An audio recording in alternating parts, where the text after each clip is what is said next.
Hi, my name is Tim Dakota. I play bass for Inch, and I'm part of my own act, Tim Dakota and the Warriors, Taj, and I'm a producer, singer, songwriter-ish. Overall music guy. I'm Sujin Thomas from In Each Hand a Cutlass. We're a progressive instrumental rock band. I'm a journalist as well. I probably have interviewed most of these guys in the past 10 years or so. It's a little awkward. Yeah, so this is my secret side life that I do on the side.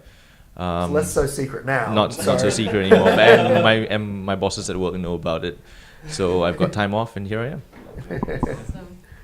Hi, I'm Inch. I'm a singer-songwriter. My music's kind of like indie folk-tronica.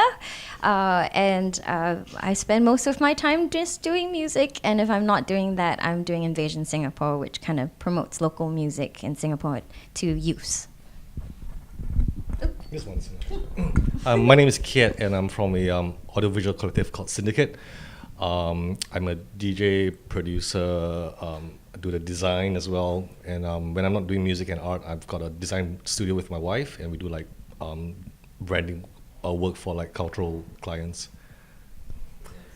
What you've just described is an incredibly eclectic bunch of musicians and styles of music, and I feel like we're capturing just a snippet of what happens in Singapore.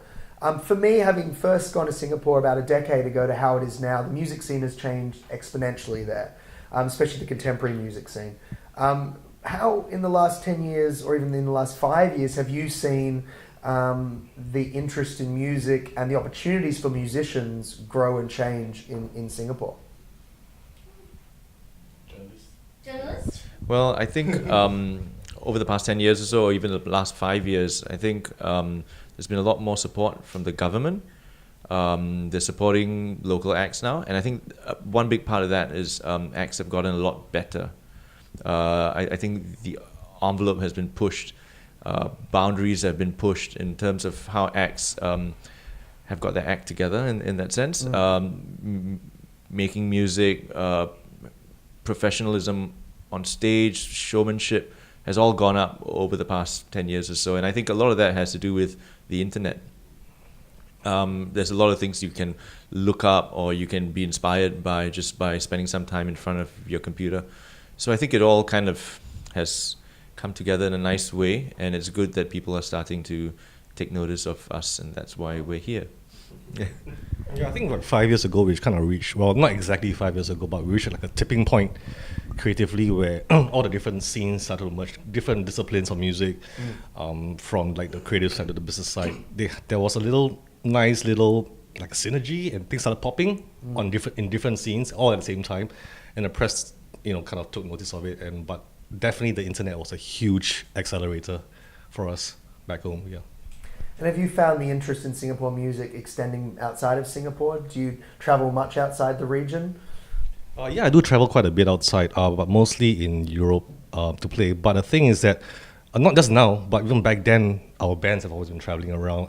But I think because there's a bit more focus in Singapore right now, because of the economy, what's happening in the rest of the world. But I think people are realizing that we actually have been doing this for a while.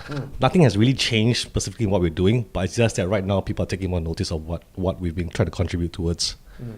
But that's a huge change because it provides opportunities. So bands get better because they get to play more often, and if they don't get the opportunities to play, they can't get better. So you've got to facilitate that. So it's been great to see that the Singapore government has allowed and facilitated that in their way. But like you said, it was happening anyway. So it's great that there's been that additional engagement.